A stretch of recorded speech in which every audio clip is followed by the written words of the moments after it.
Independent thoughts, independent life. This is Chad Benson. The U.S. economy lost 20.5 million jobs in April as the pandemic wiped out a decade of job growth. The unemployment rate shot up to 14.7%, the highest since the Great Depression. The sharp increases, the Labor Department said, reflect the effects of the coronavirus pandemic and the efforts to contain it. A third of the job loss occurred among people who work part-time, many of them in restaurants and bars. I just posted a picture on the old Twitter.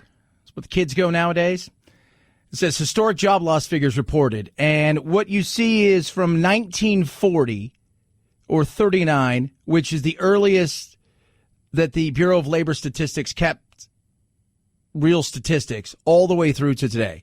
And what you see is there's times when there's sharp job loss, but it's kind of a straight line with just a little bit of squiggles. Then you get to this, and it's just a 20.5 million jobs gone. Real unemployment. So you have 14.5% unemployment right now. Real unemployment, which is underemployed or the people who also aren't even looking for work, is 22.8%. Soak that up. 33 million jobs lost in 7 weeks. It doesn't look like it's going to get any better anytime soon, and I want you guys to feel this as well. We haven't been in a situation where we face the potential second wave. Nobody knows what that looks like. Trump, optimistic as ever? I think you could almost say a transition into greatness, because I think next year we're going to have a phenomenal year economically. And it was very interesting. Yesterday as we were talking about, the one thing Trump is not, he's not great at showing his feelings. He's not a very empathetic individual. He's a hard-driven SOB. We like that in our CEOs at times and things of that nature, especially in the past. But when it comes to our leaders, maybe we're a little bit, I don't know if we really want that. But I said the one thing he is good at is being optimistic, is being kind of that cheerleader. And people are like, well, we don't want a cheerleader. No, we do. We need people that are going to say, look, we're going to get through this. This is going to be great. Could you imagine having a coach that says, we're screwed. You guys, we're going to lose. We got no chance at winning. You guys have no chance. This is it. It's over. I don't even know why we're going to go out for the second half. You wouldn't want that. We need somebody who is going to instill that we're going to get through this. It doesn't have to be an epic speech. It doesn't have to be one of these big, flags swaying in the wind as the sun sets with a little bit of reverb on your voice. We don't, but we do need somebody who is going to say, we're going to get through this. And we are going to get through this. But the reality is, it isn't going to happen for a while. And the what if scenario is out there. And that what if is as they start to open up the marketplace, what are we looking at? Are we looking at a continuous first wave that will not be seasonal, just never go away? Or are we looking at something that is slowly but surely going to dissipate and die out? And if it is seasonal, it'll come back in the latter part of the year. So at least some people have the opportunity to hopefully start to rebuild. But the question remains, what happens on June 1st if there is a spike throughout the country in certain areas? Are we locking it down for a second time? 323-538-2423 at Chad Benson Show is your Twitter. Feel free to tweet at us. Across the country, they're trying to reopen America from California to Arizona and everywhere in between. They're trying to figure out how do we get ourselves back out there and deal with this thing, because this thing is not only killing people, it's killing the economy, which will have a devastating effect on people. Put freedom before fear. Listen, there's a lot of anxiety. There's a lot of misinformation. The experts have been telling us hundreds of thousands of people are going to die. Now that we're learning more, herd immunity is our friend. Healthy people getting out there, they're going to have some courage. And we've seen courage. So I think that spirit, the American spirit, frankly, is in full supply and ready to go. Yeah. Yeah, I think that's real. That's Pete Hetzig there. Yes, we do need to have some faith and freedom before the fear. And the fear is going to play a huge part into how we interact in the outside world, not just in the economy, but with each other. So my other show I do, my radio partner is very much OCD, super cleanliness. Long before this, he wipes everything down 15 times. I mean, this is his nightmare. And he's gotten way better. Gatos has gotten way better. But I understand. His wife came in yesterday because it's Teacher Appreciation Week, and she is retiring, and this is not the way she wanted to go out. Obviously, is teaching from home and never seeing her kids again. But she came in and she gave me a hug, and we started laughing because he's like, how we interact with people, how we interact with society, not just on the economic side, but on the human side, is going to be very real. Because the psychological side of, am I prepared to go outside? Am I prepared to take on whatever's out there? Am I prepared to shop because I feel like my job is safe and spend some money? Am I prepared to go into stores? Am I prepared to eat at restaurants? There's so many aspects of this. Not everybody's opening up. Some states are going to play it safe or safer as they see it. Some states are still trying to prepare for the potential onslaught of what may come. Some states are seeing a rise in cases, and some of that may be because we're testing more. I went yesterday and got my antibodies test. I said I felt I had this late January, early February. I told, across the board, I had issues in a week where I had sore throat, bit of a dry cough. I had a bit of a fever. For me, I was right around 100. Normally, I'm about 97.4, 97.1, which is, we've talked about how, body temperatures have dropped. And I had a bit of the chills, and I didn't miss any work. But I will say this. I also had those toes, and that's when my doctor said, that was one of the first things. I had bruises inside of my toes, which for the life of me, I couldn't figure out why, because I wear flip-flops the majority of the time. My shoes are not new. When I play soccer, this would be no place I would ever get a bruise on my foot. So for the life of me, I couldn't figure out what it was. So he said he got the antibodies test. He got the first one. He said, I don't want you to take this one because I just don't feel good about it. Then he got the other one, which is a full blood test. He said, I want you to come in. So I went in yesterday. And I was talking to him about this, and it's Dr. Lamb's his name. He's just a great guy. And we were saying, hey, what's going on, radio guy? And he said, the misinformation out there is huge.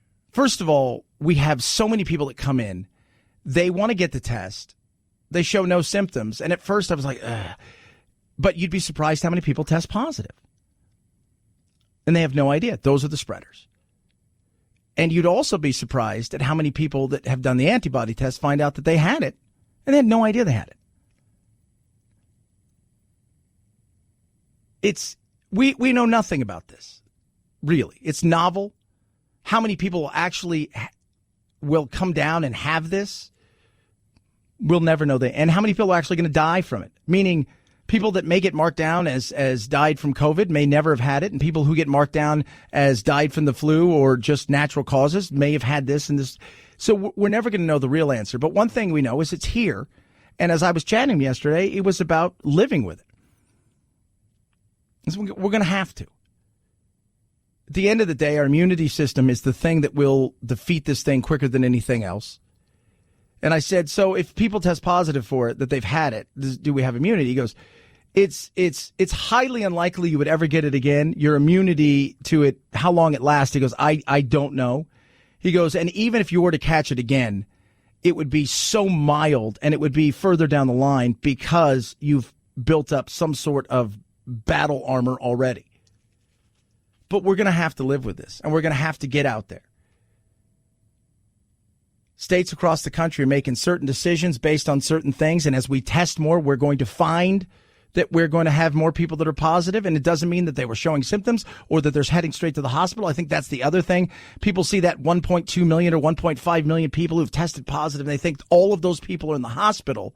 And the reality is very few of them are in the hospital. The thin layer, as they talk about, goes to the hospital, and even a thinner layer goes into intensive care, and even a thinner layer passes on from this. 99% of people will get through this. 98% of them will get through with very little complications, if any at all.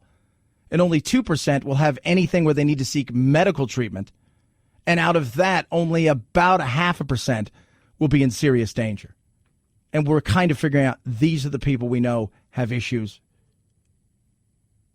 323-538-2423 at Chad Benson Show's your Twitter. Feel free to tweet at me. Not great news when you look at the unemployment. Definitely not great news as we head forward. And the question now is, where do we go? How do we get to the place that we're going to get to in a way that is not only safe, but psychologically will make people feel comfortable returning to our world without having to wear a mask 24/7, without having to wear gloves everywhere, without having to look at every door handle as a potential ender of life. 323-538-2427 at Chad Benson Show is your Twitter. Lightstream. One thing I can't do is fix your fears or any of the other stuff, but I can do something that will help you, and that is tell you to go visit my buddies over at Lightstream. So Lightstream, they recognize that many of you who are at home right now are looking for ways to save some money. And one way you can do that is take a look at your credit card statement and realize that the average interest rate for credit cards is over 19% APR. My friends over at Lightstream want you to roll your balances over from multiple cards into one single monthly loan payment. You can get a rate as low as 5.95% APR with autopay, much lower than that average, which is 19%. No fees. Application's quick and easy, 100% online. And if you apply early, in many cases, you can get the money the same day you apply. Now, on top of all of that, you're going to get a special interest rate discount. You go to lightstream.com/Benson, LIGHTSTREAM/Benson to save. Subject to credit approval. Rate includes 0.50% autopay discount. Terms and conditions apply. Offer subject to change without notice. Visit lightstream.com/Benson for more information. Chad Benson Show.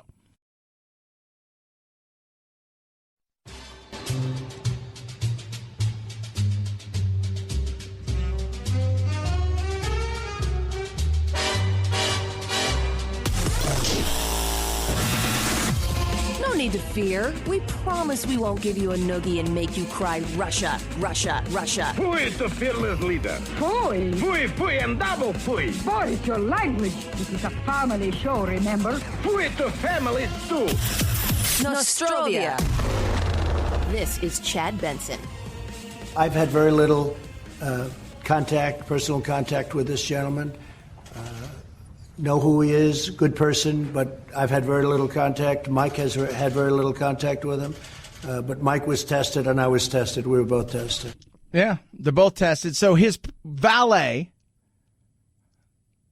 naval person who spends time with Trump, was actually in the room, I think, with him on Tuesday, tested positive for the coronavirus. Apparently, Trump was not thrilled by that. But this goes back to that whole testing thing. You know, it was like we should test everybody.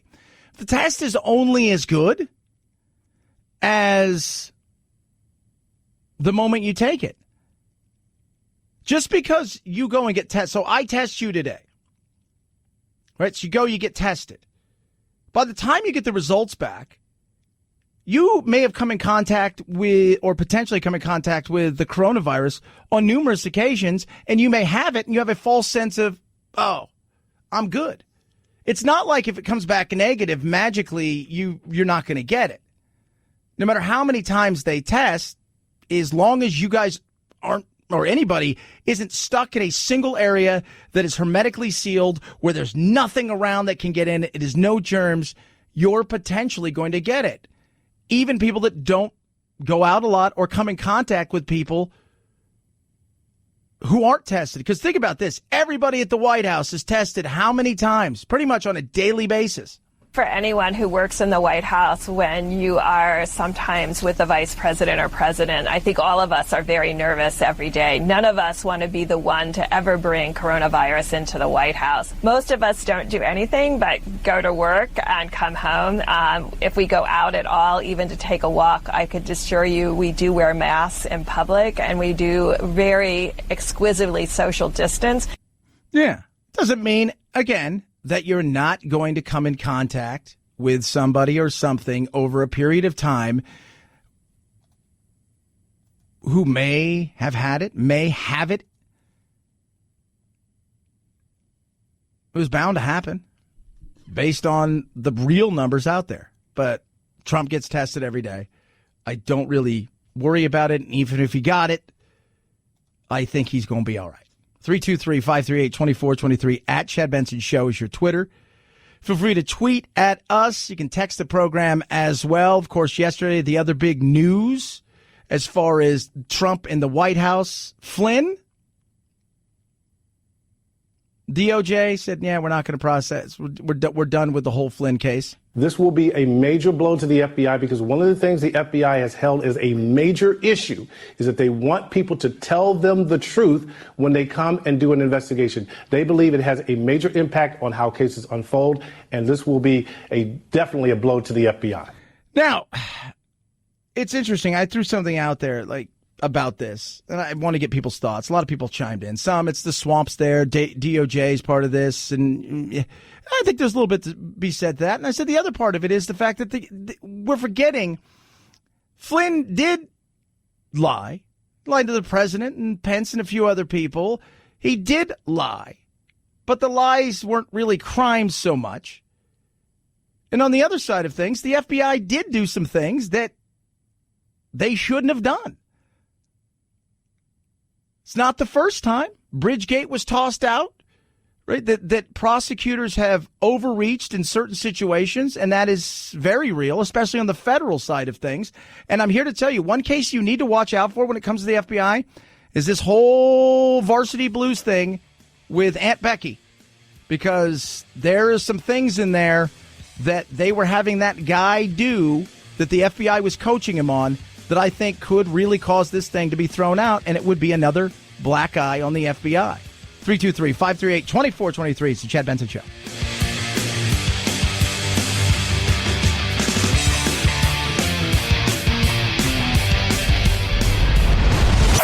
The Chad Benson Show.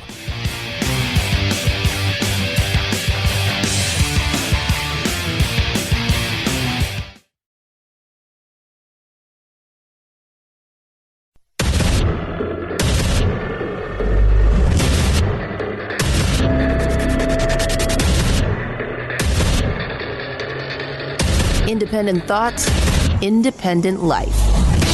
This is Chad Benson. Such devastating job loss hasn't been seen in the country since the Great Depression. Layoffs that started in restaurants and bars cascaded through every sector of the economy in April. Harvard economist Megan Green called 14.7% unemployment an introduction, not a peak. This is going to last for a while, and so I do think we could see unemployment actually get up to around 30%. She said it could take years for restaurants, hotels, and transportation to recover. Yeah, and that's the big thing. How long is the recovery? We know we're there. As states start to unwind some of their shelter in place, they start to allow businesses to reopen in some capacity, whether it's a controlled capacity, restaurants opening up at 25 or 30%, or retail spaces, smaller ones starting to open up today, some by appointment only, and maybe you can do curbside pickup, and others to open up salons.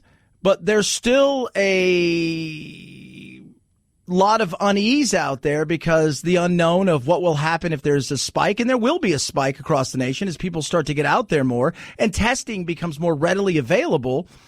If you test 5,000 people today, but yesterday you tested 1,000, odds are you're going to have a spike in the number of cases. Percentage-wise, is it the same? Is it not the same? And what's the real data? I mean, the data, everybody says we should listen to the scientists. Here's the problem with a lot of this. What's going into the study? Some studies are blanket studies that have, they're casting a wide net. They're not drilling down. They're looking at specific numbers across the country. Other ones are looking at specific numbers based on age group or nationalities, comorbidities, the men, women, your zip code. There's so many things that go into these studies. Like there's a study out right now that said had we acted 4 days sooner, we would have the number of people that would have died. How do you know that? How does anybody know that? I mean, the best that you can do is try to get an aggregate of as many studies that you're going to use if you're a governor to open up the states. Here we're having a big fight because I'm out here in Arizona and you had ASU and the University of Arizona, or what do they call it? U of Arizona now. That's their name. Stupid name. It used to be U of A, but they don't like that. So they did modeling that the state asked them to do. And then when the governor, Ducey, wanted to reopen up the state, he got rid of their modeling and went with some magic modeling that the White House and FEMA or somebody had put together because it was a little bit probably more friendly to businesses and to where he wanted to take the state. And this blew up to the point that it was on Rachel Maddow and everything the other night as they talked about it. The best thing that you can do is if you're going with, and then University of Washington has their study, which a lot of people went off of, and they contradicted all of theirs. Maybe find a model that takes all the models that you're using and gets an aggregate. So you have a real, at least you take 3 or 4 different models, plug everything in to try to come up with the best that you can when you're going to make a decision about reopening a state. Because I've said, and I'll continue to say, when we do this, and we're doing it, to get the genie back in the bottle. So to say to people 6 or 8 weeks from now, 3 weeks from now, that we're sitting there for up to 2 months watching their businesses, watching their bank accounts, watching all of this stuff evaporate. When you finally say you can go, shutting it down again is going to be so much harder than probably even thinking about how to reopen this thing. But when you look at the unemployment numbers and the jobs that are lost, then you start asking yourself, are they lost or are they there and eventually they'll come back? Some of the hardest hit sectors during the pandemic include food service, arts and entertainment, and travel. Jill Gonzalez, an analyst with Wallet Hub, says it's unclear if those jobs will come back because people's habits are changing. For example, consumers may rush out to buy new cars, but are they going to go to car dealerships and talk to car salesmen, or are they going to order a car online like we do everything else? So a lot of things are going to be changing, and just certain job families are not going to exist after this. She also points to restaurants opening at half capacity. Half capacity, 25%. The car thing is very true. So true. It's crazy. Some places are just, they weren't prepared. They didn't adapt. Other places, Liberty GMC out here in Arizona that I work with, they had their best month in April in forever. It was a crushing month because they adapted fast enough. They made everything where you could do everything online that you needed to do, and they delivered it. And they streamlined the process where it only took 45 minutes to do everything. They adapted.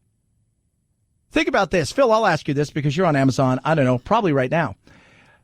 What would the world be like if we didn't have an Amazon?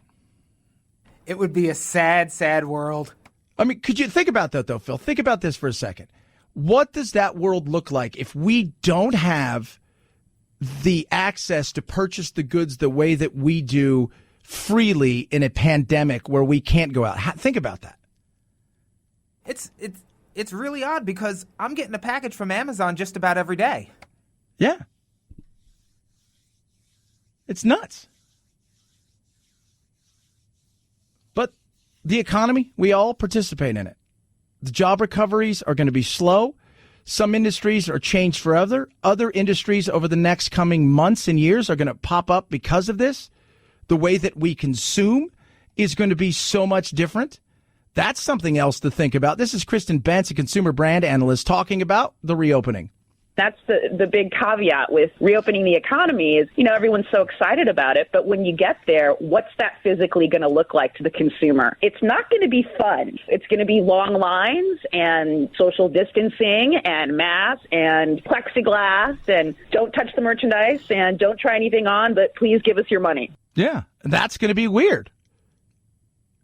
And on top of that, you're thinking about it from a consumer side of things. Think about it from the other side of stuff, because those people, no matter what it is, are having to make changes inside of their business that will eventually trickle down to the consumer cost-wise.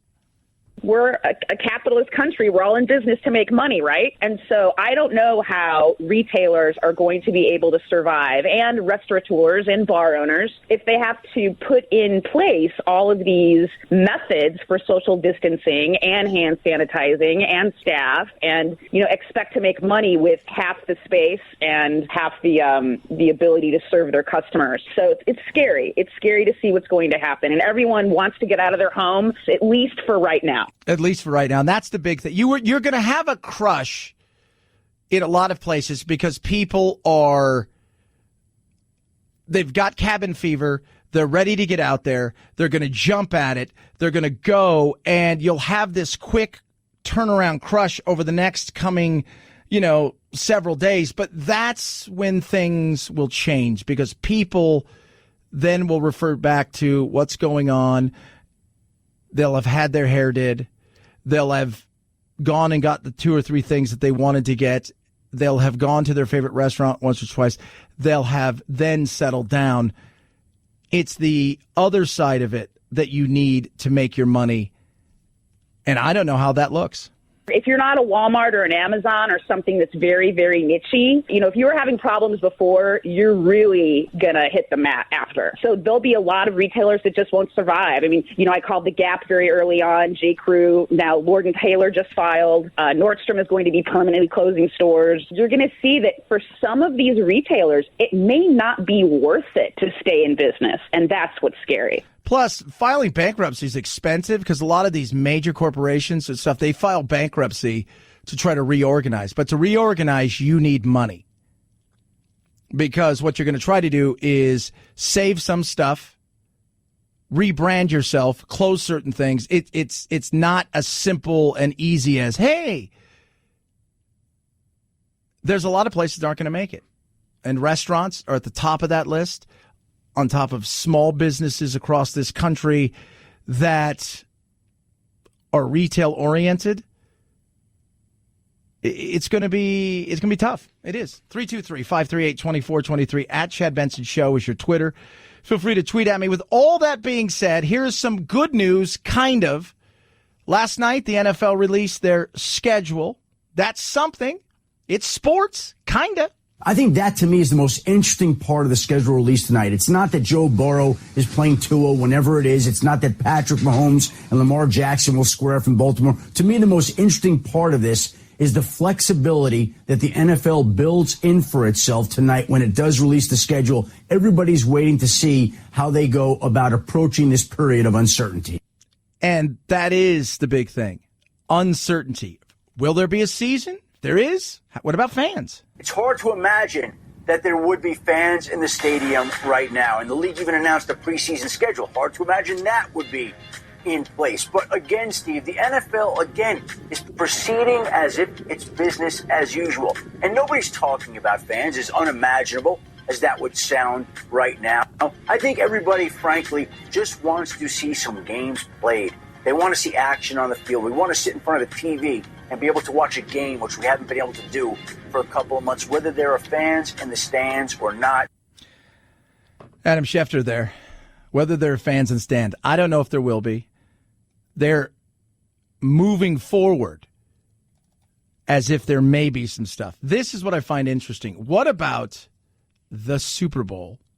Let's just say they get this thing up and running and then something else happens. How do they deal with the potential of having a partial season or even part of the playoffs or all that stuff. The Super Bowl in Tampa provides all the flexibility and all the contingencies that the league needs. It's exactly what happened with the NFL in 2001 following 9/11, where they moved 1 week of games to the back end of the season. That 1 week that was missed in the regular season, and then had no bye between the conference championship game and the Super Bowl. So that would be, I mean, it's, again, interesting. But before you talk about the games, talk about, is there going to be a season? What can they do? Can they move games here? Can they move games there? I'm sorry, producer Phil, your Washington Redskins were one of the only teams that got zero primetime love. You will be in no primetime games whatsoever. They were awful when they were playing in primetime. They've never won on Monday Night Football. No, they were pretty awful. And I don't expect them to be decent this year. Who knows? They could surprise. But, yeah, you're going to get no prime times. I think it was them, and I'm trying to think. There was one other team that isn't going to be in prime time, but it was definitely the Skins. And the Patriots, what is that going to look like? And then the first weekend, you've got opening night, which is Kansas City versus Houston in Kansas City. As Kansas City gets their, crown their jewel, unfurl the banner, all of that stuff. Then you have Houston, whose last game was in Kansas City when they were up 24-0 and then lost 51-31. So that's not exciting for them. And then on the weekend, you've got 42-year-old Brady versus 41-year-old Breeze. That's going to be awesome. If it happens. 323-538-2423 at Chad Benson Show for your Twitter. Wounded Paw Project, amazing organization. They need your help. What they do is they rescue dogs. There's so many dogs that would be euthanized, and they take them and they train them. So shelter to service dogs, it's awesome. They provide these dogs to individuals like veterans and our first responders, help them recover from trauma of war and all the things you're seeing right now with the coronavirus, and help them transition back into a normal life, or help them get over the things that they're struggling with, especially with this epidemic and pandemic that's going on. Their motto is to save a paw is to save a life. Now, you can donate in so many different ways. Cash is great. You can go to smile.amazon.com and set your supporting group to Wounded Paw Project, or better yet, you can take action and turn your unwanted vehicle, like your car, your truck, your RV, into a vehicle for change. Great tax-deductible gift. Go to woundedpawproject.org, find out how you can give, or call 844-678-4PAW, 844-678-4729, or woundedpawproject.org. Chad Benson Show.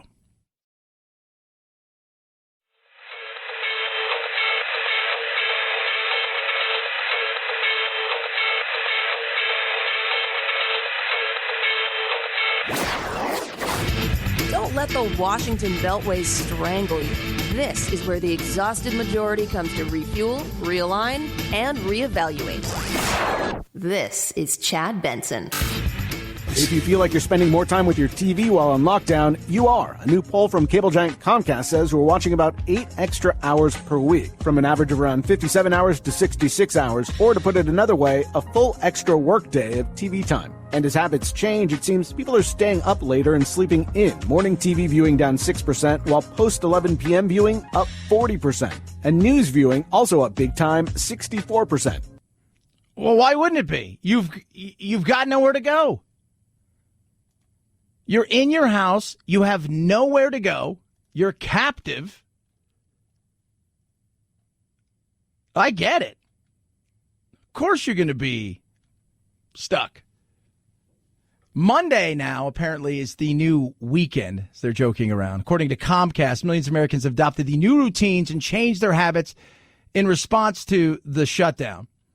They're spending all day at home, as we know. The average American's been watching tons of extra TV, but the streaming web view, as far as web content and everything, that's increased by 35%. And Monday seems to be the day that people start to really hit their binge. That's nuts. Monday seems to be the day. The day. 323-538-2423 at Chad Benson Show was your Twitter. I went yesterday and got my antibodies test. I don't know if it'll come back, and probably won't, but you never know, because I thought I did have it. We don't know.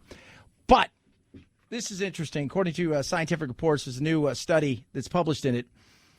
bats, as we know, that's where they pretty sure like it came from, wasn't made in a lab. It was bats. And it was either people eat all kinds of stuff, but a lot of what they think it was snakes that ate bats in a wet market is how it potentially got out there. According to a new study, bats have super immunity.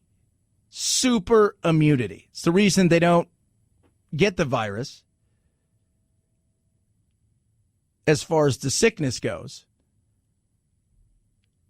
And they're like, what the hell is super immunity? They've learned to live with it.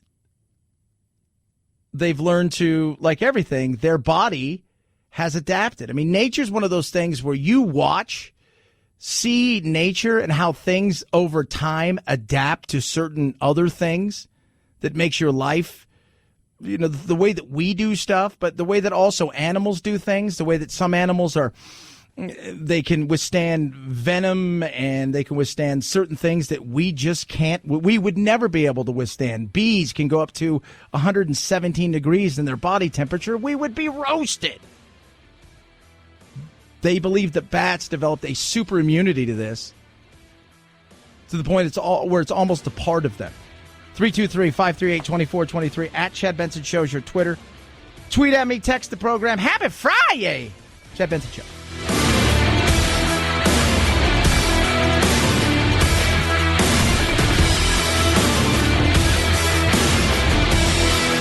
This is the Chad Benson Show.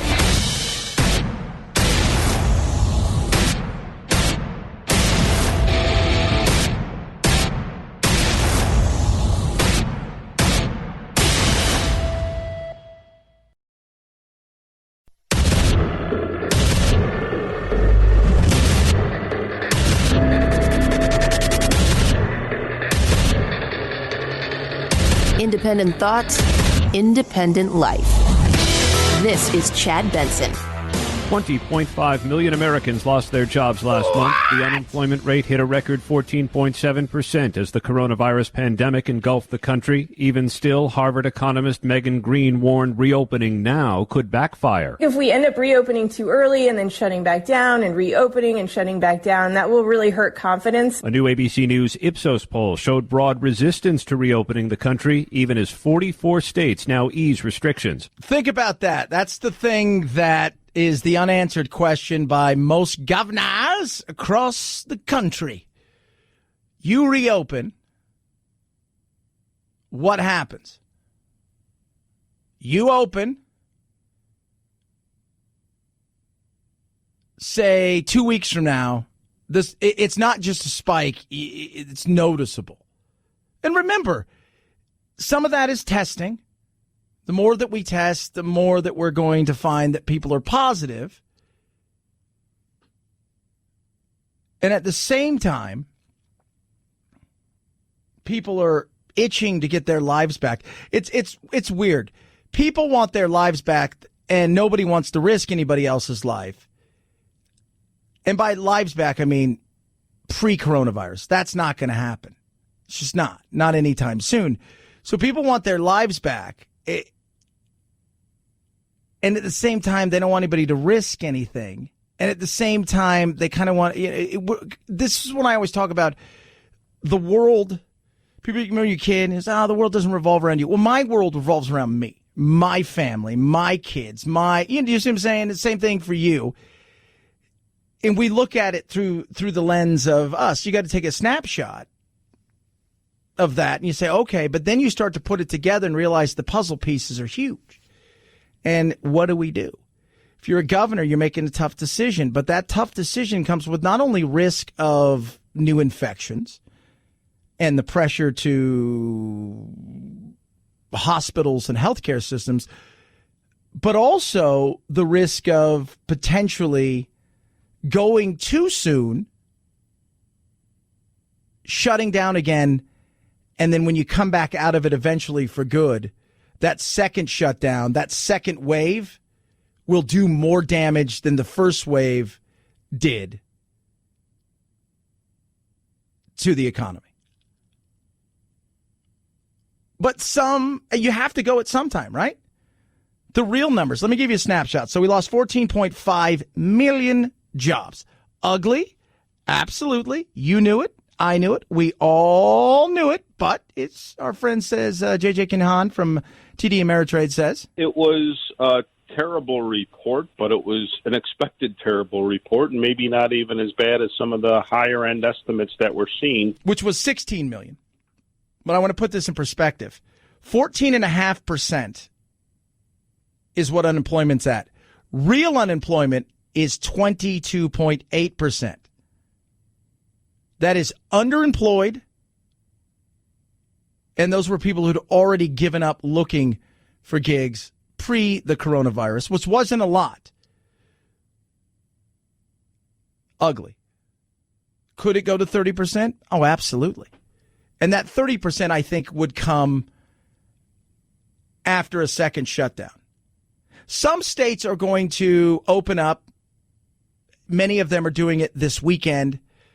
Some are reluctantly doing it because they feel like it's kind of like you don't want the lid to just for it to explode. So you really have no choice at some point in time because people are starting to press the issue. And some states are going to come out of this and they're going to hit the ground and they're going to do much better than other states. Other states will have a big jump. But I always go back to, for all of the data, for everything you see, the thing that matters the most is look at the hospitalizations. So you could have 100,000 people that are infected in your state, but if the hospitalization is well under 3-4% from this and the deaths are low, is at the end of the day, it's like, how many times have you ever watched a baseball game and the other team has 12 hits, but they score 1 run? The other team has 2 hits, and they scored 5. Why? Well, you're focusing on the hits, but focus on the hit that mattered. Is those hits were home runs with people on base. The other team got little singles. Let's focus on the thing that matters, which is the mortality and the hospitalization, because those are real data points that you can look at. 323-538-2423 at Chad Benson Show is your Twitter. Feel free to tweet at me. You can text the program as well. Oddly enough, when you go through the jobs report, there are places where you're like, wait, what? Healthcare was hard hit, and people may be surprised when they see that, but just think about the fact that all dentist office, most physicians' offices, even those within hospitals, as people weren't anxious to go to hospitals, all the staffs that are there. I've got friends who are nurses and some friends who are doctors.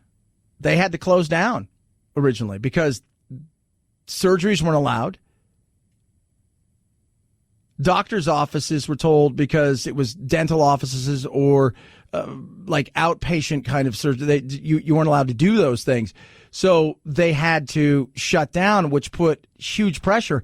And for hospitals, this was a big money loss, because even when you go look at hospitalizations, minus New York, which was, you take New York out of the equation, America is, while we've suffered the most, it looks different.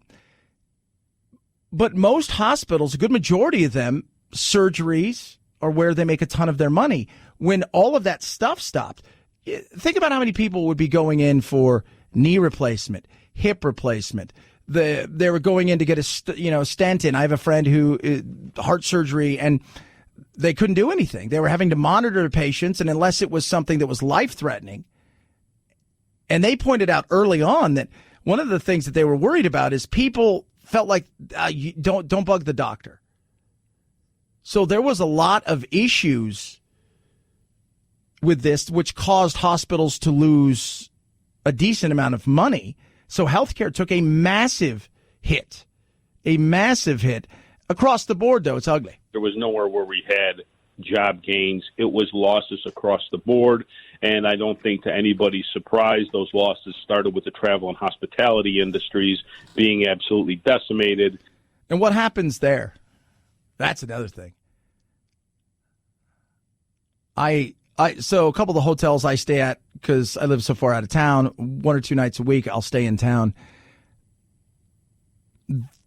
They're dead. Like, went last night, and she's like, what room do you want? I'm like, you can have pretty much any room. We don't have anybody here. I was like, wow, that's big. Like, you mean nobody? Nope, nobody. There's like 10 people in a place that holds about 250. And that's one of those, whoa. Those aren't coming back anytime soon. People are looking around. I'm more concerned about the second shutdown because I do believe there probably will be a second shutdown in some cases. Not everywhere, but how do states handle that? And how do you put that genie back in the bottle? People who are anxious to get back out there, have seen their bank accounts evaporated, have seen their businesses close to, on the brink of losing everything, get back out there, hopefully start to move forward, only to find out that they're going to have to head back in. How do you handle that? 323-538-2423 at Chad Benson Show is your Twitter. Feel free to tweet at us. You can text the program as well. Love hearing from every single one of you. All that being said, it is a Friday, and that is a good thing. It is a good thing that it's a Friday. Get ourselves back out there. Start to enjoy.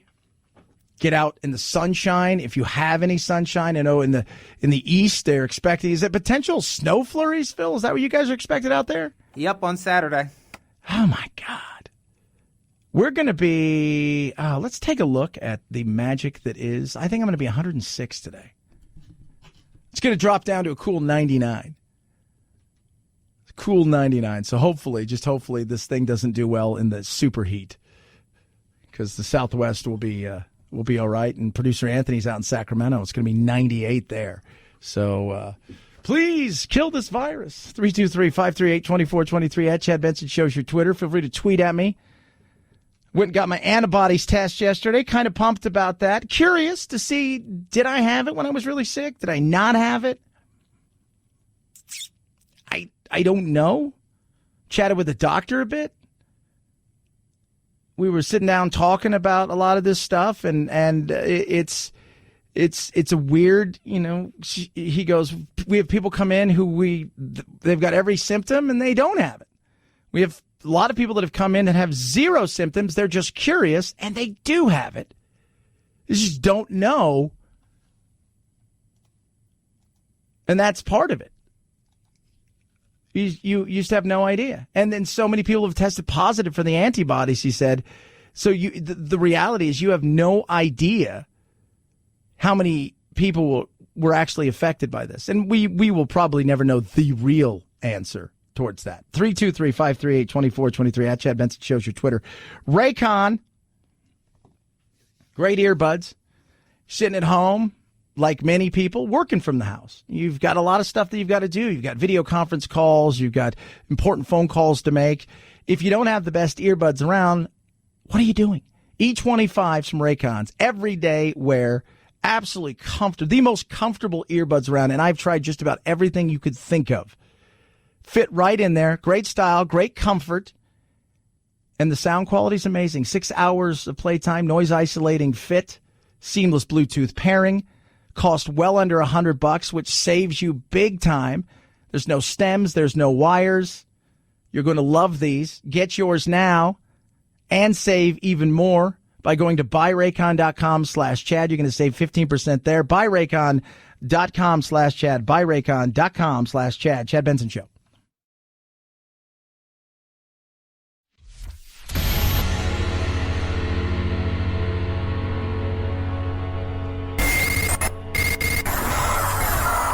No fake outrage here, just the real thing. The Chad Benson Show. 5, 4, 3, 2, 1, 0, ignition, liftoff. Now it's time to find out what's trending. What's trending? Yeah, what does that mean? I mean something, right? Like it's trending on the old internet. What's trending? All right, let's take a look at the trending craziness going on. Hashtag Chinese virus is trending on Twitter. Even the Democrats also trending. Trump tweeted out about the job loss that even the Democrats don't blame me for it. And they're like, yes, we do. If you blame Trump for the job loss based on this, you're an idiot. I have to be honest with you. You are. Well, he could have shut it down earlier. Could have. Could have not shut it down at all. At the end of the day, it was governors were given the opportunity to move forward with their own plans. So job losses are real, and it's also many people out there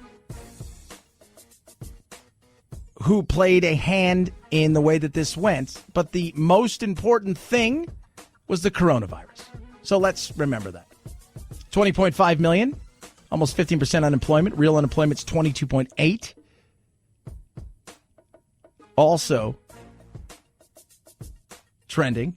Head on over to the magical world of Google. Flynn? Yeah, that guy, Michael Flynn.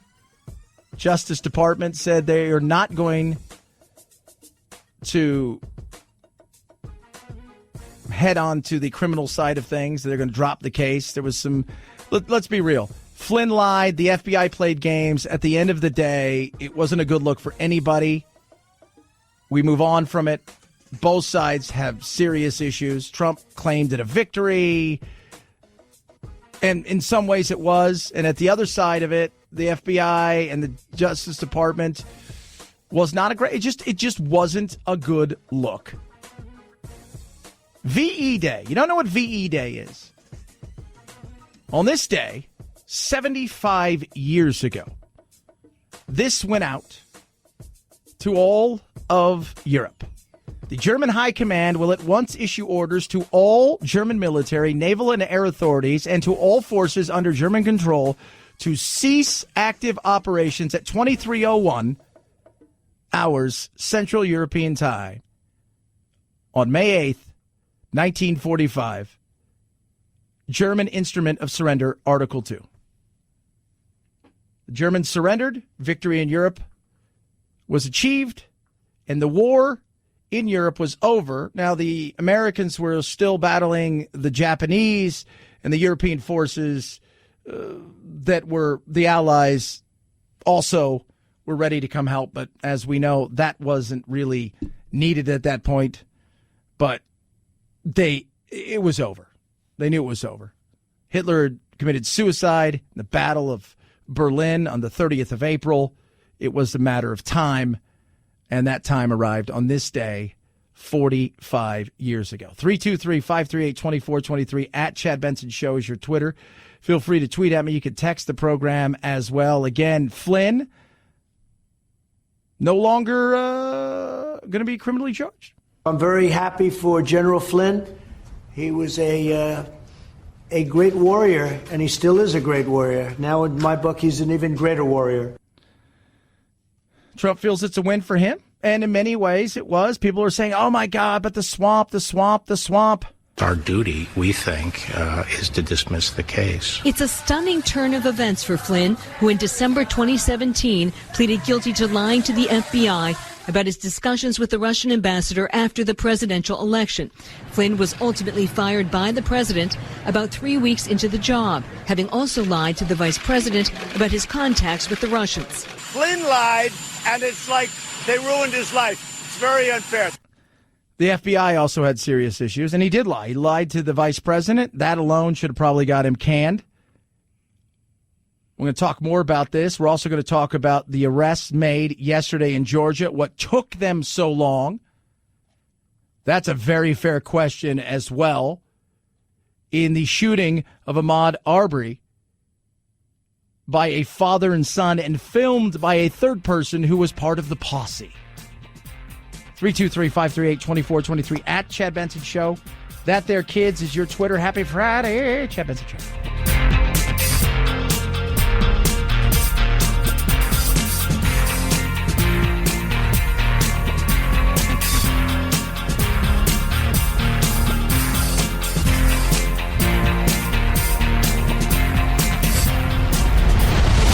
The Chad Benson Show.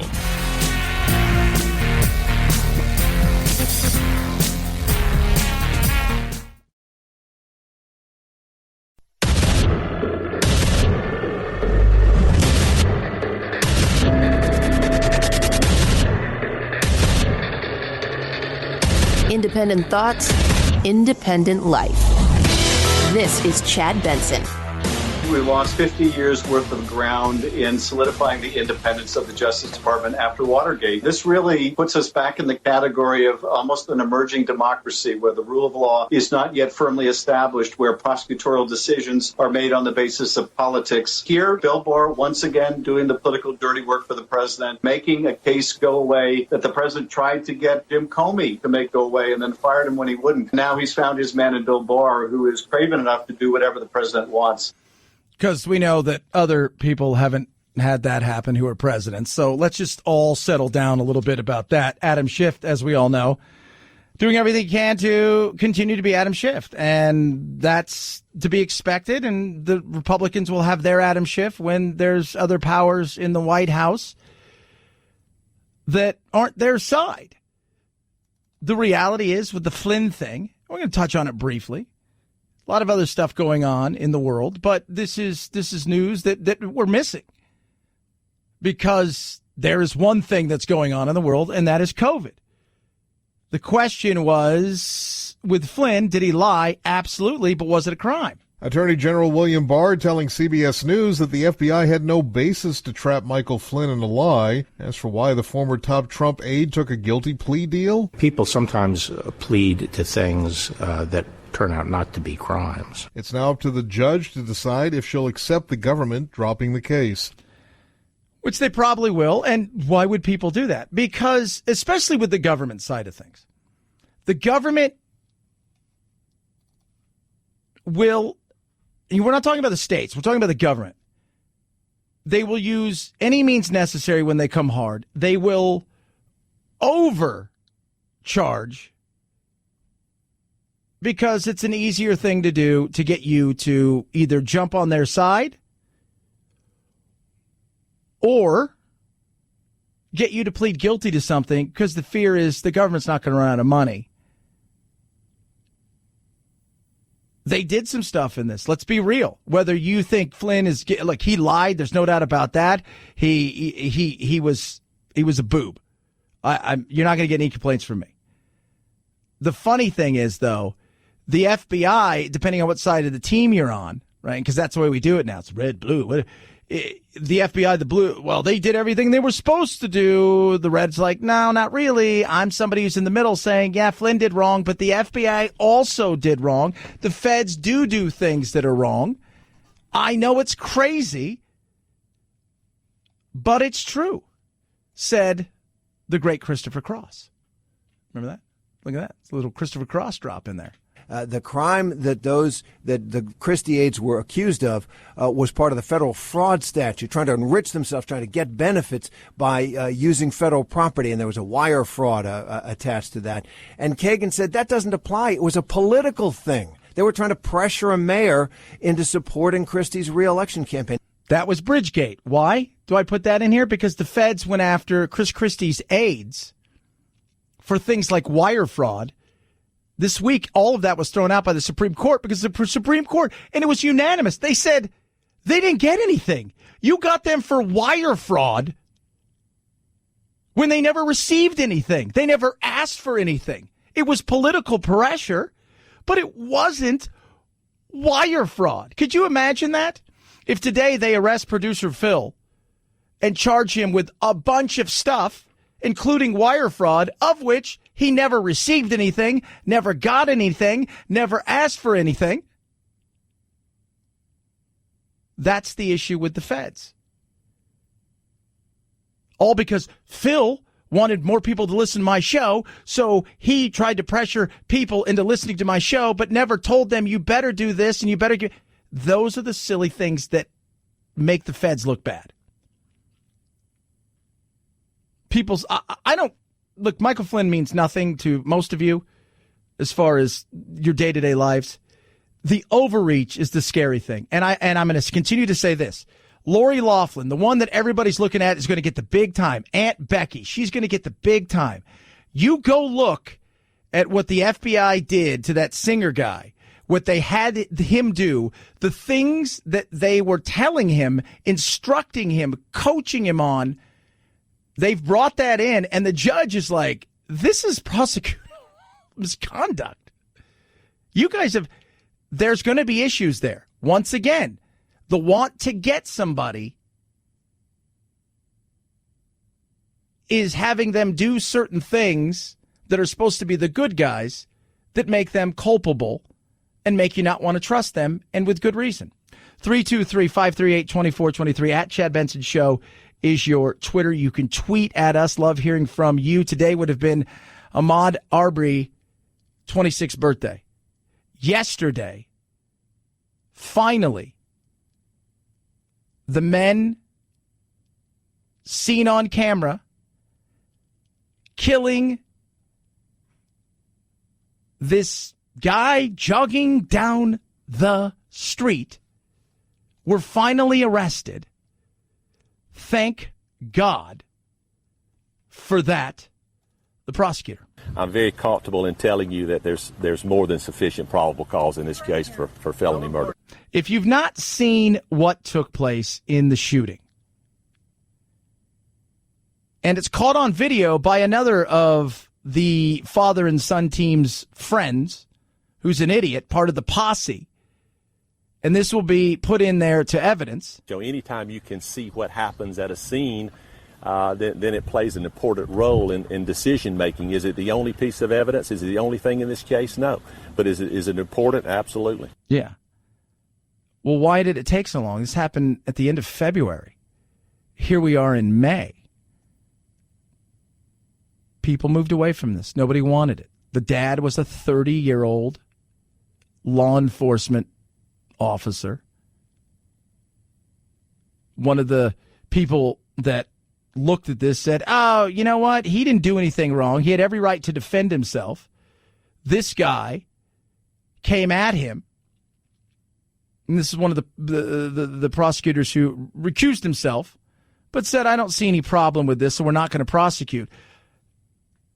It is ridiculous. And thank God those two idiots are arrested for what they did. The two people who were arrested are 64-year-old Greg McMichael, who's a former police officer and a former investigator for a county prosecutor, and his son, Travis McMichael, 34 years old. They are being charged with murder and aggravated assault for the death of Ahmaud Arbery.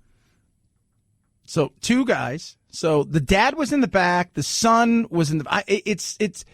It's not grainy. You can see it, but I don't know who fires the shots because one of them's riding in the back of the pickup truck. But there's no doubt they're following this guy because they think, it feels very much like a Mississippi burning kind of modern lynching right in front of the world, but with two absolute idiots who are awful, who think they've caught somebody who's doing nothing but jogging. The young man, he was out jogging, and the father and son, they told police that they believed he was responsible for a number of break-ins in the neighborhood. The family of the man who was killed, they say that their son had nothing to do with any break-ins and certainly shouldn't have been killed on a city street in broad daylight by two men who claim they were trying to make a citizen's arrest. And it was quiet. It was absolutely quiet for months. And people couldn't go out and protest, as people probably would have, as they should have, based on the video. But over the last 72 hours, this case has become bigger and bigger and bigger. And now the question flips to what's going to happen in the system when it comes to these two guys? I think it took so long because of the level of corruption within the law enforcement community there and the prosecutorial community. I think the coming days and the subsequent trial that's looming, we're going to learn a lot about how corrupt things really are there. It's a possibility. What's their defense? So think about it. He's jogging down the street, any street, America, USA. Black guy, just jogging. In jogging outfit, not like he's jogging in a black hooded sweatshirt and giant black pants, and no, he's just in a jogging outfit like anybody else would go for a workout. Two guys, white pickup truck, another guy behind them filming. He's trying to go one way or another way to get around them. They emerge with a gun the fight's on. So what is their defense? Because of their apparent connections to the father and son, two prosecutors recused themselves from the case. In a letter, one of those prosecutors says he sees the video differently, writing, Arbery initiated the fight, grabbed the shotgun, and under Georgia law, McMichael was allowed to use deadly force to protect himself, adding it was perfectly legal to stop Arbery in the first place. An attorney for the victim's family disagrees. As they should disagree, because you're chasing me with a gun. How in God's name is me trying to defend myself as you drive around, having not seen me witness anything, and here are two people coming at you with a gun? What in God's name would you think people were going to do? We also believe that hate crime charges are appropriate here. So in addition to these state charges, we are hoping that the Department of Justice will review the facts of this case for federal violations. And I think they will. I absolutely do. Hate crime.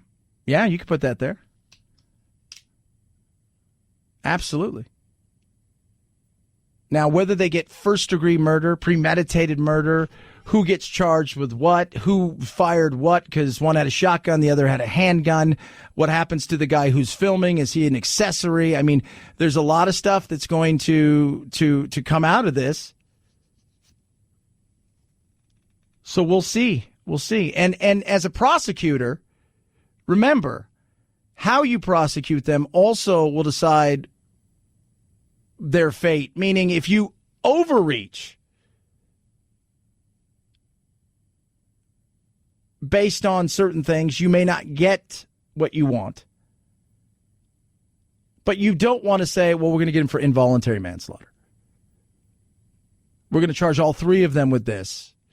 I don't know. But the corruption side and the way that people have shied away from this case, this is going to be interesting to see how Georgia handles this. 323-538-2423 at Chad Benson Show is your Twitter. Feel free to tweet at me. You can text the program as well. Boomer Naturals. Spoke to them yesterday. Good people. Tell you what, these masks, because it's what it is right now. The N95s, those are for healthcare workers. Those are first responders. That's what those are for. And those, as we are seeing, tough to come by. But a lot of people are making homemade masks. Don't do that. Get Boomer Naturals 30-day mask. It's reusable. It's rewearable. 92.2% effective. It's got antibacterial protection. So that'll protect you from dangerous particles and droplets in the air. 3 layers of high-quality, hypoallergenic, 65% polyester, 35% blended material with cotton and everything. It's great. And it's 30-day use. So you wear it, warm water, some hand soap, drip dry it, just let it air out, and put it on again. Suitable for all-day wear, comfortable, which is always great. That's the one thing when I talk to people who aren't used to wearing masks. If it's not comfortable, you're not going to wear it. These are comfortable for children's sizes and adult sizes. You can choose different colors. These are great. So right now, use CHAD20. That's the code. You go to boomernaturals.com, boomernaturals.com. Use code CHAD20. You're going to save 20%, plus any orders over 50, it's free shipping. Take your family's health into your own hands. Order your 30-day mask now at boomernaturals.com, boomernaturals.com. Make sure you use the promo code CHAD20, promo code CHAD20. Chad Benson Show.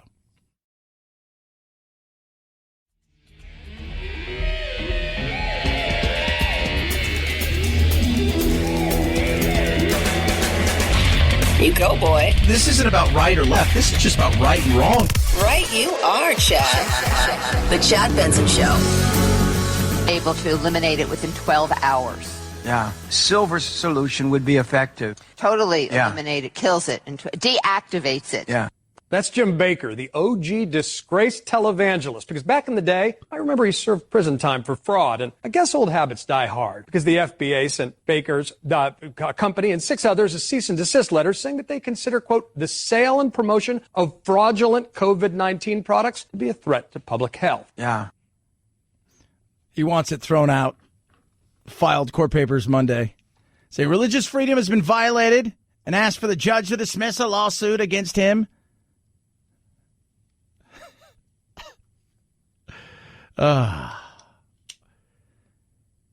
They said that it's interesting because we've played some of it and I've looked at some of it and what the claims are or aren't, and they kind of walk around the coronavirus with this silver solution. He's not the only one that plays this game, Alex. 9/11 truther and Sandy Hook conspiracy theorist Alex Jones also trying to get in on the grift, peddling silver-laden toothpaste that he says will kill the coronavirus at, quote, point-blank range. There's a bunch of bogus coronavirus cures being pushed in the form of teas and essential oils. Even some folks on social media suggesting you drink bleach. Don't. I don't know anybody who said to drink bleach. But don't do that, by the way. Don't. That's stupid. But if you do it, that's kind of on you. That's the way I've always looked at it. That's a you thing. I don't know what they're peddling. It's not going to stop this. Now, could it stop? Because remember, coronavirus is a lot of different things. It's not, if you've had a common cold, chances are you've had a coronavirus of some sort. But I hear a lot of them, even at the local levels. It's not going to stop everything. It's just not. And we haven't found that thing that's going to stop it yet. Doesn't mean we're not going to, sooner rather than later. But these are just two of the high-profile people out there that are trying to peddle something to get in on the action because there's dollar bills to be made, yo. 323-538-2423 at Chad Benson Show is your Twitter. You can tweet at us. We talked a bit about the NFL and their schedule. The NBA, well, remember, there are players who are able, whether it's in a home gym, there are players who might get off to a private gym somewhere else. We know there are players working out in situations that the league is not allowing, but they're quietly doing it. They don't all necessarily need the team facility to get an hour's worth of work in with no contact among other teammates. It's a lot of protocol to go through for just an hour of work. Certainly there's going to be players who are going to go in and do it. Many are going to stay away, and there's no question. The fact that there is not testing of those going in and out of the facility every day that are asymptomatic, that creates concerns on both sides about how safe it is, and again, risk versus reward. And everybody from industries to governors to our president is weighing risk versus reward. The NBA is no different, as is Major League Baseball, the NHL, and, of course, the NFL. But the NFL and college football have one thing on their side right now, which is they're still several months out before they kick off. So we'll have a lot more information. 323-538-2423 at Chad Benson Show is your Twitter. Chad Benson Show.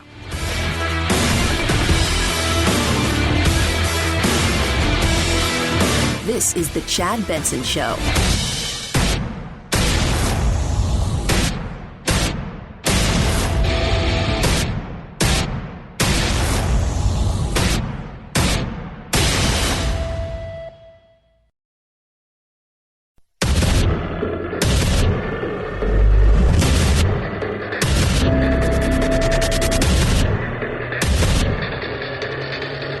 Independent thoughts, independent life.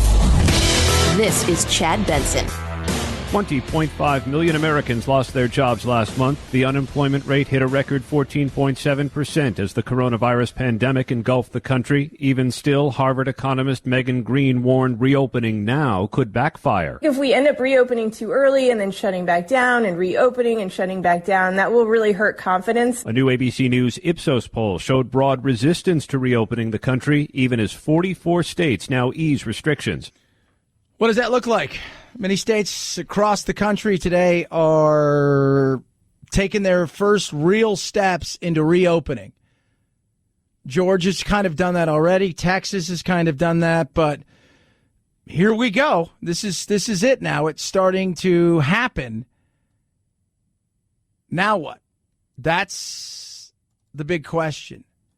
Now what? What's that second wave look like? How long is this going to take for us to even think about trying to get back to a level of employment where we're like, wow, that's near record levels, We were down in the 3s. Oh, my God. That's basically full employment. Now, real unemployment looks like 22.8% with underemployed and people who had already given up pre-coronavirus. 33 million jobs plus lost in 7 weeks. During the Great Recession, we saw about 8.8 million job losses. Since then, we've seen around 23 million jobs created. We've now lost 33 million. And I think that number is going to hit 40 million. That's the reality of that. 40 million. We're living in a new world where people are going to be heading out. And as they head out, they don't know what to expect if they're heading out at all. That's the big caveat with reopening the economy is, everyone's so excited about it. But when you get there, what's that physically going to look like to the consumer? It's not going to be fun. It's going to be long lines and social distancing and masks and plexiglass and don't touch the merchandise and don't try anything on, but please give us your money. Kristen Bentz, consumer brand analyst right there. So I can't try something on? Nope. Well, then how do I know if it fits?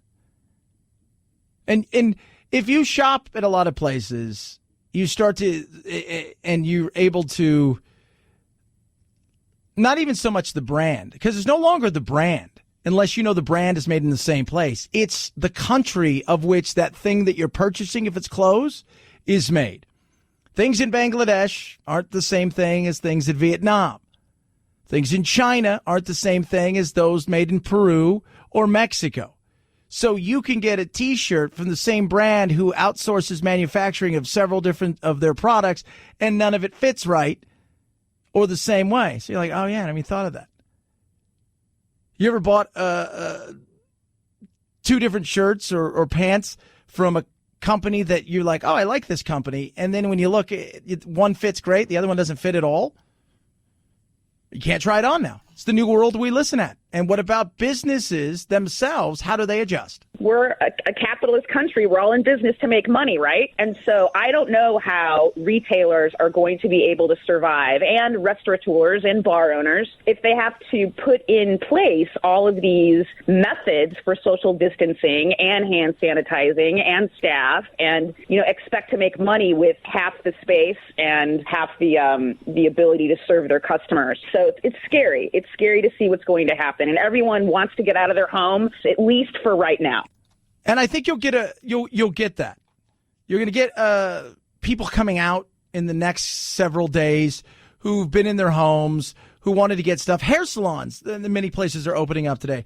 And I was, in fact, one of my other show that I do, the lady that's on the show, she just literally emailed me 10 seconds ago and said her daughter's coming home from California because the hair salon that she gets her hair done here is opening up. Hair salons are different than like a nail salon. Because nail salon, most women, you guys recognize, even guys, you go, you don't get the same person. You don't know who the person is. You just go in and you may use 3 or 4 different, you're just getting your nails done. Hair is a much different thing. It's like, same thing like with tattoos. Right? I have people that I work with that I know, that I trust. So I know them. I'm their client. Hair salons are a lot like that. You have somebody you trust. You have somebody you know. So you go to them, especially women, on a continuous basis. So you trust that they're going to keep you safe and do all they can to make sure that you are protected. Some things aren't like that. Restaurants, the way I talked the other day about restaurants, is I believe that many people, like, you have 4 or 5 restaurants you may frequent if you do go out and eat a lot. You're going to pick the one that you feel the most comfortable in, that you think, I feel out of all of these, the most comfortable in there. And if you continue to go out, it'll be most likely that place that you will frequent the most. It's about comfort. Hair salons over nail salons, comfort. Same thing with restaurants. But restaurants have a different thing to deal with because they have no idea the world they're living in. Mask? Okay. Is that unappetizing to some people? I think it will be. For me, it's plexiglass all over places and plastic shields. Only 25% capacity on a business where you make small margins?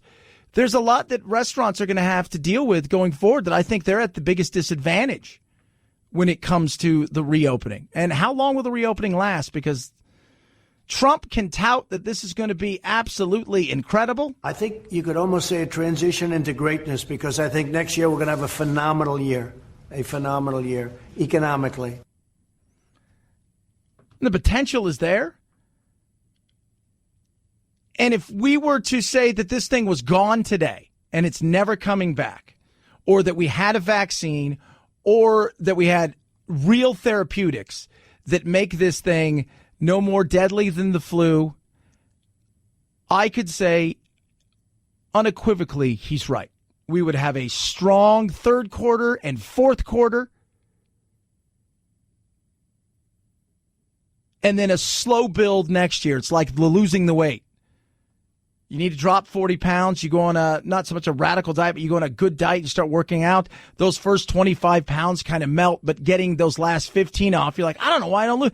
That's what I think would happen. So I think, yeah, there was potential for that. But we don't have a vaccine. We don't have a therapeutic that is absolutely bulletproof. It's still out there. And we don't know if it's seasonal or if it's going nowhere. And we don't know how the government is going to react both at the local level and the state level as well as the federal level. Will there be another shutdown? Couldn't tell you. 323-538-2423. At Chad Benson Show is your Twitter. You know, we talk about sports because I love sports. And one thing that's being overlooked, they released the NFL schedule. The NBA, we don't know what's going to happen. The NFL, still a ways out, but it's definitely a possibility that it's going to be pushed out the start of the season to potentially October, November. They've got a lot of different things that they're looking at. NHL, Major League Baseball's hoping to get up and running sooner rather than later. And we joke about the Korean Baseball League, the only thing on. But this weekend, there is a live sporting event. Tomorrow night at the V-Star Veterans Memorial Arena in Jacksonville, you've got UFC 249. You've got Ryan Spawn against Sam Alvey. You've got some big fights. ESPN's covering it. You can do pay-per-view. Or if you have ESPN Plus, you can watch it there. I have ESPN Plus, which I enjoy when there's stuff going on, but there's nothing going on right now. But this is a real fight. This isn't one of those weird things. This is an absolute, you've got a big ticket tomorrow night, and this will be really interesting to see how this plays out. The arena is only going to have 135 people in it. Half as many people that would normally be even working the fight as far as camera and production crew. They're going to be practicing social distancing, but there is a live sporting event going on tomorrow night. You've got, was it Gethy and Ferguson? This will be interesting. This is a good card for tomorrow night. And what was it? When WWE had their thing like a month and a half ago, that was like the lead on SportsCenter. That's how desperate they are for live stuff. So this is real. This will be a fight. You can actually watch it tomorrow night. So not all is lost in the time of pandemic, no sports, nothing to do. Yes, there is something to do. You can watch UFC tomorrow night. 323-538-2423. At Chad Benson Show is your Twitter. You tweet at me. All right, I love it. CarShield. So, CarShield, if you haven't heard me talk about it, for many of you out there who've got cars, maybe they're a little bit older, long in the tooth, as I like to say, you no longer have any kind of warranty on it. It's a perfect thing for you. Plans start as low as $99 a month. Call them up. Tell them exactly what you're looking for. Maybe you've bought something newer, but it's got all kinds of electronics on it, and you want to make sure that those things are covered. CarShield will take care of that. You get 24/7 roadside assistance, a rental car for free while your car's in the shop. The shop is the shop that you choose. What happens from there is they get them paid directly. You pay a small deductible. And again, the plans start as low as $99 a month. So if you're worried about your transmission, your car's a little bit older, call them, go over all the things, and they're going to give you a plan that's right for you. 800-CAR-6000. When you use code Benson, you save 10%. 800-CAR-6000. Code Benson saves you 10%. Or you can go online to carshield.com, and use that code Benson to save 10% as well. A deductible may apply. Chad Benson Show.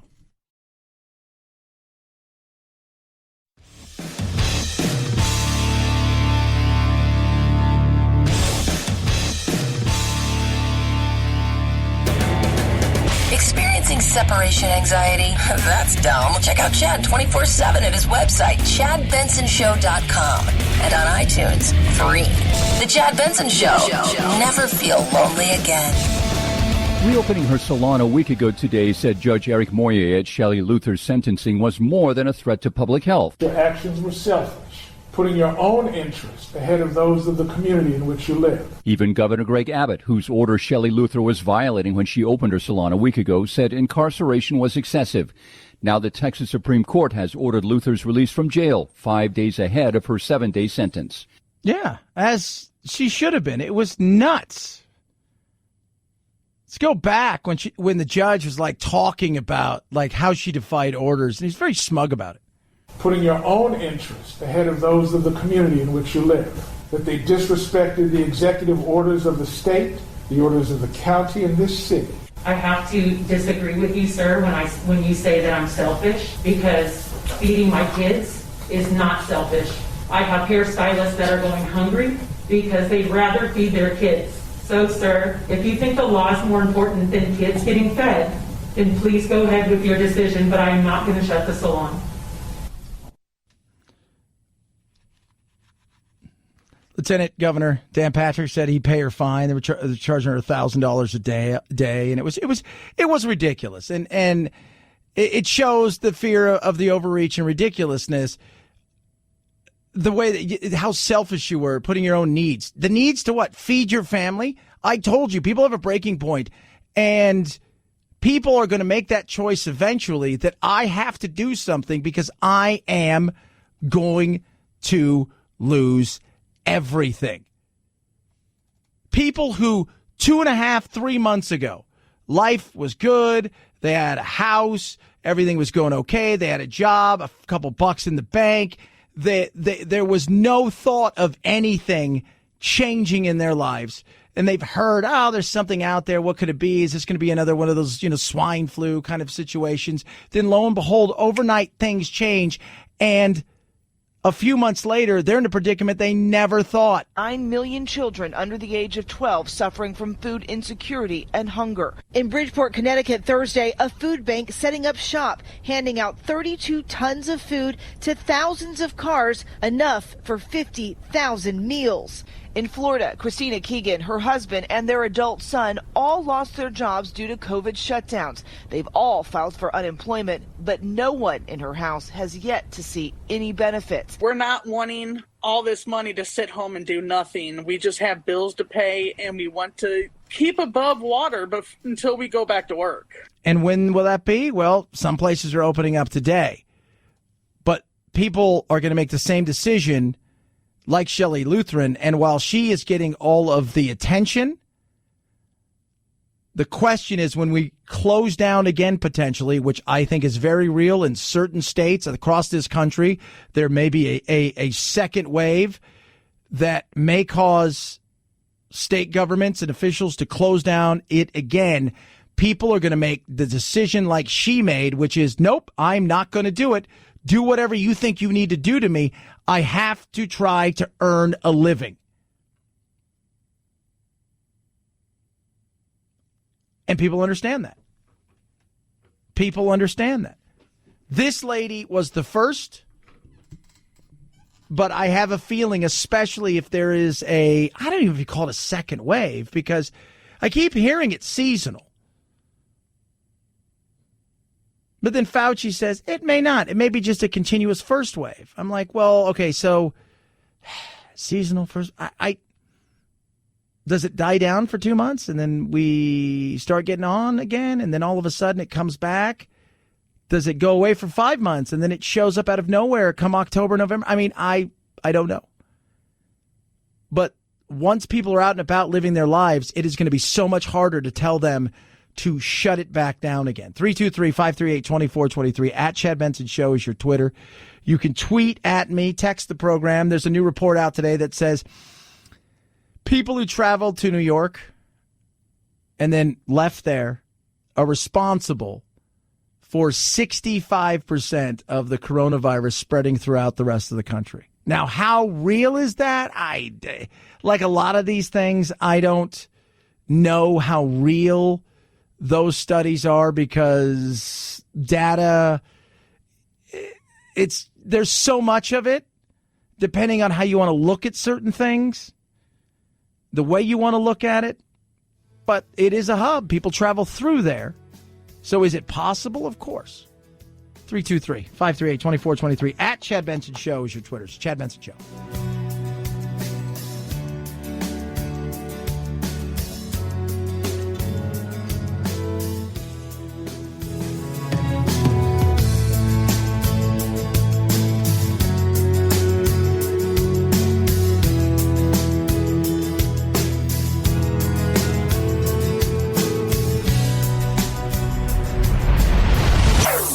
Chad Benson Show.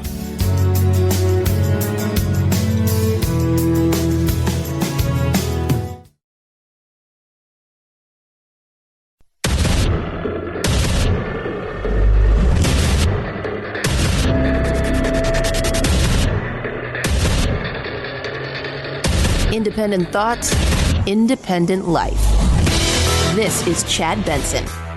Such devastating job loss hasn't been seen in the country since the Great Depression. Layoffs that started in restaurants and bars cascaded through every sector of the economy in April. Harvard economist Megan Green called 14.7% unemployment an introduction, not a peak. This is going to last for a while, and so I do think we could see unemployment actually get up to around 30%. She said it could take years for restaurants, hotels, and transportation to recover. Certain parts of the economy are going to recover much quicker than other parts. But pre-coronavirus, when can we get back to pre? J.P. Morgan, Chief Investment Officer. So we're talking pretty big company, old J.P. Morgan. I mean, fairly large. Being the Chief Investment Officer for J.P. Morgan gives you a bit of, how should we say this? Credibility, a little street cred in the world of the economy and how it rolls. His name is Bob Michel. He's their fund manager, smart dude. Said today, 10 to 12 years. 10 to 12 years to get back to pre-coronavirus.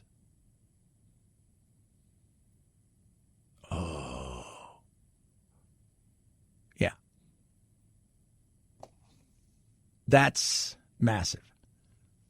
And that's if we start taking the steps to move forward now and there isn't any real setbacks. Now, I've said it's probably going to take 3 years.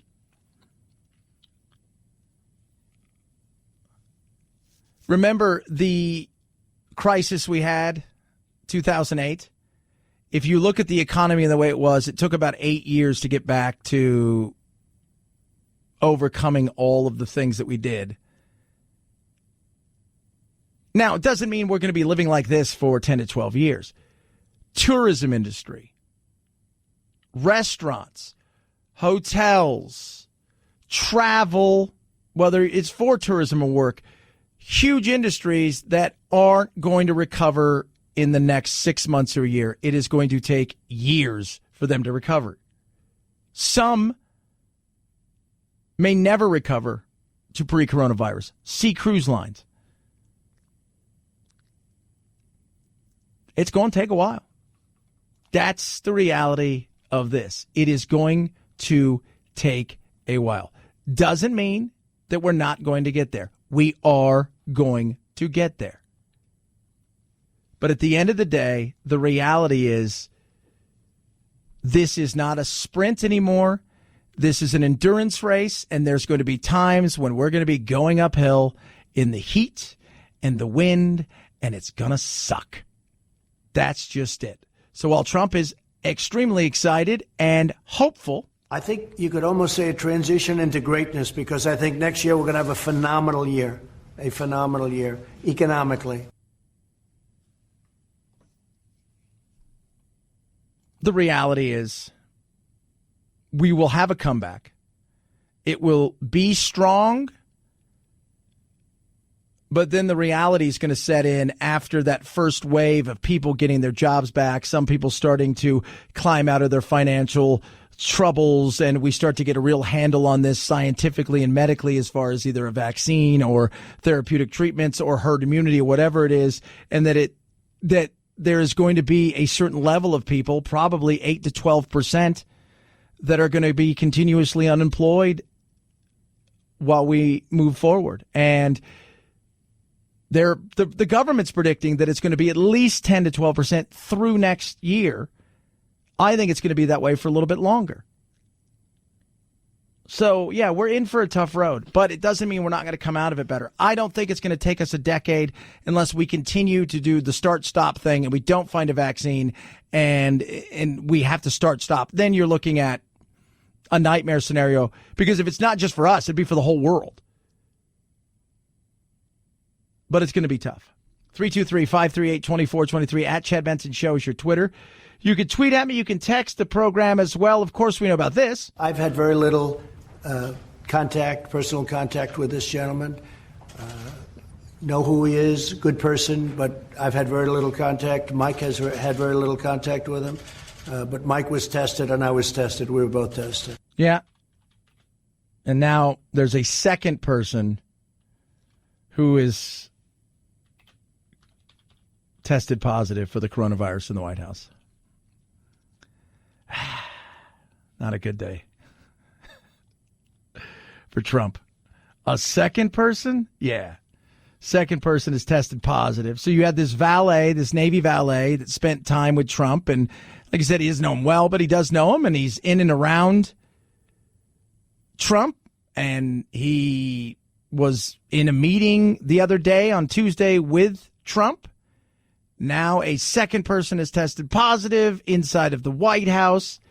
Shows you that as much as you test and you think you're socially distancing and you're doing all the things you possibly can, it's only as good as that moment that you've tested. And even when you get the results back, you could test today. And unless you get the results back in minutes, by the time you get to wherever it is you're going and living your life and get the results back, you could have come in contact and or gotten the coronavirus. For anyone who works in the White House, when you are sometimes with the vice president or president, I think all of us are very nervous every day. None of us want to be the one to ever bring coronavirus into the White House. Most of us don't do anything but go to work and come home. If we go out at all, even to take a walk, I could assure you we do wear masks in public and we do very exquisitely social distance. Exquisitely. Producer Phil, you have to, what are your rules there? When you're outside, if you're on a walk, do you have to wear a mask, or is it only when you're going in stores? As far as I know, it's only in certain stores where they have a sign in the front that says must have mask. Okay, that's interesting. Here, I think only Costco requires you. Maybe Home Depot does. I'm not sure, but I know Costco requires you now across the country to wear a mask, but otherwise, and people say, do you wear a mask? And I don't. Let me be honest with you. I don't. I have my mask that I wear when I go to certain areas. I got my Boomer Naturals mask that I put on, but I don't really, like, my life hasn't changed that much. I know that sounds weird, but I'm kind of an odd dude anyways. I socially distance naturally at the family, so I know where they've been. I got my little one and then the Jack and we social distance right there. I'm kind of rural. I don't go out to eat. I'm in the car by myself. I come home outside of maybe going to a Walmart because I'm so rural. We don't even have a Target or anything that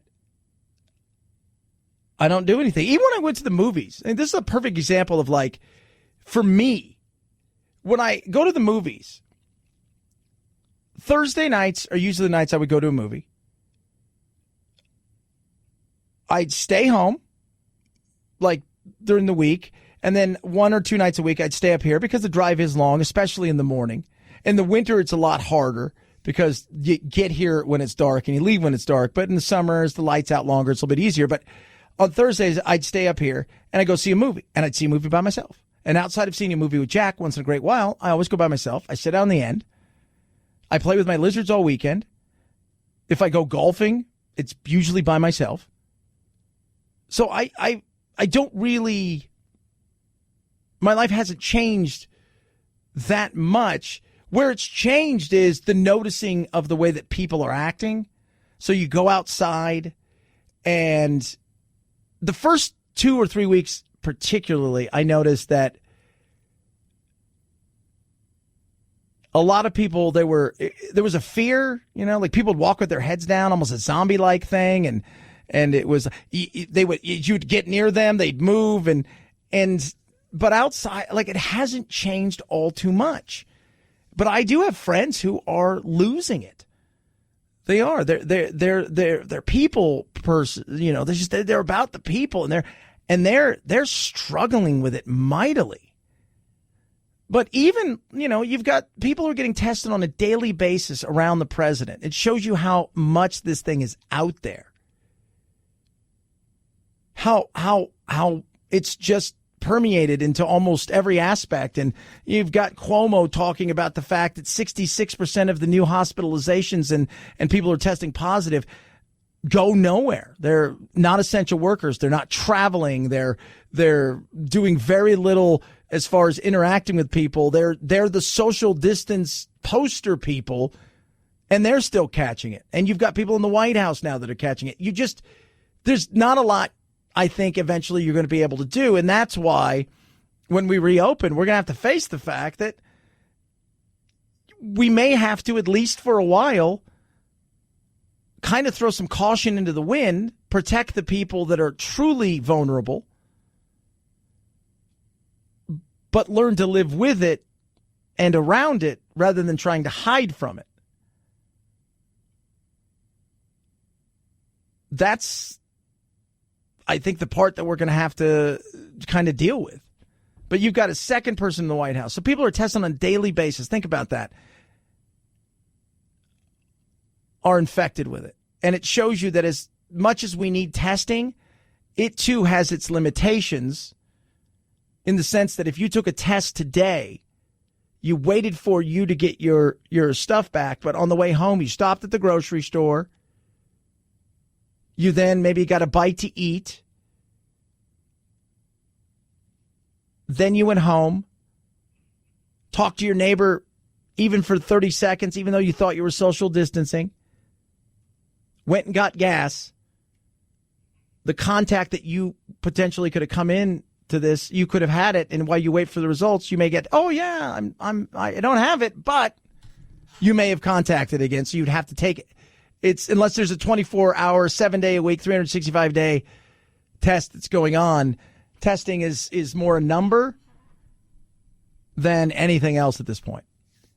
323-538-2423 at Chad Benson Show is your Twitter. Feel free to tweet at me, Chad Benson Show.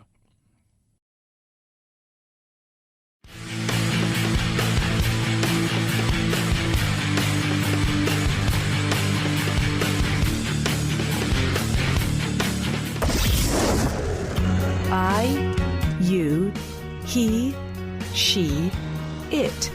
Lucy is a girl. Point of personal privilege. Please do not use gendered language to address everyone. Shut up, boo. Ain't nobody got time for this. This is the Chad Benson Show. It's Friday, so that means new stuff to stream. You were singing and dancing on a fountain. That's how I remember it. Valley Girl is a reimagining of the 1983 Nick Cage cult classic film. This time around, it's a musical, co-starring Jessica Roth and Alicia Silverstone, available for on-demand rental. On Netflix, it's season 2 of the Emmy-nominated dark comedy Dead to Me, and The Eddie from La La Land and Whiplash writer-director Damien Chazelle. And on Hulu, it's the premiere of the animated sci-fi comedy Solar Opposites from Rick and Morty creator Justin Roiland. So Valley Girl is coming out. Now, as a kid growing up, that was one of my top 5 films, was Valley Girl. It was awesome because I was a bit punk rock. If you don't know what the movie's about, it stars Deborah Foreman, who was a pretty big star in the 80s, and this other guy named Nicolas Cage. And it's funny because I interviewed Nicolas Cage one time, and it's like one of the movies he didn't even talk about it. But it was a hit. It's a small little hit. They did it for $350,000. They got some of the best music you could ever think of. It was awesome. It was great. Like, they had Josie Cotton and the Pussycats with Johnny Are You Queer? The Plimsolls was in it.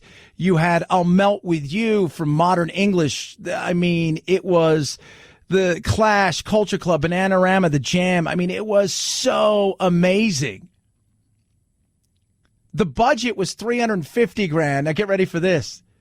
The music budget took up $250,000 of that movie.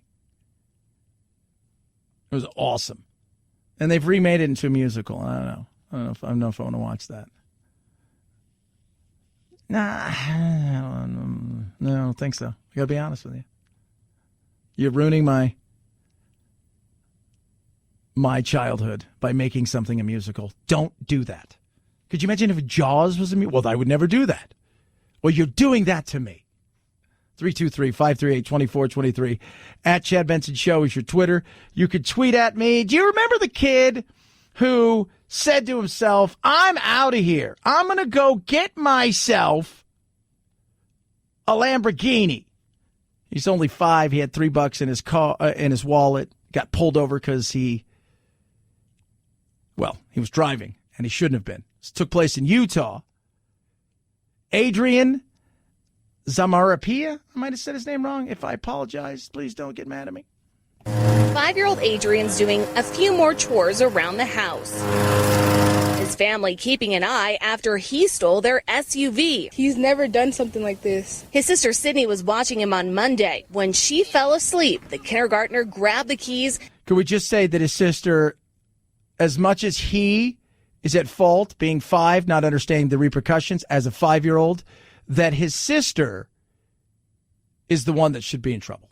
And got behind the wheel. His destination, California, for a Lamborghini with $2. He's always said that he wanted to go to California to buy one, but we never thought it'd be the next day. I think she should be the one in trouble. It's his dream car. It's his dream car.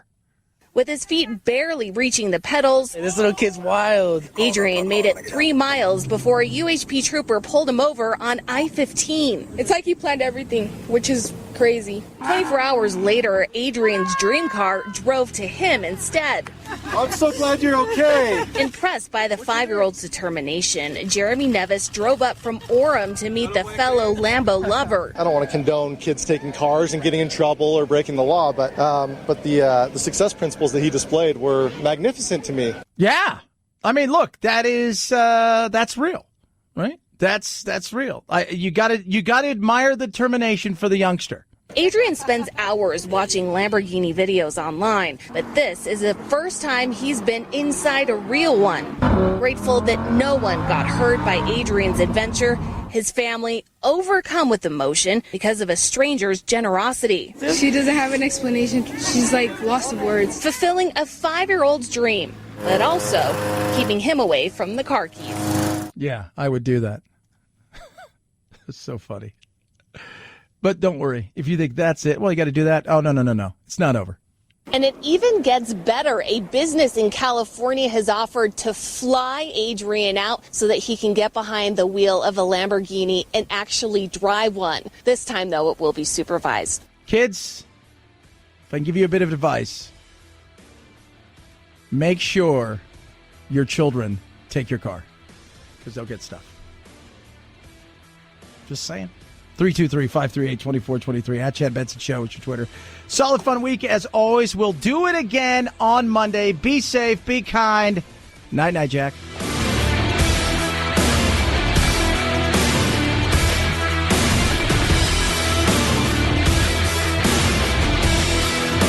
This is The Chad Benson Show.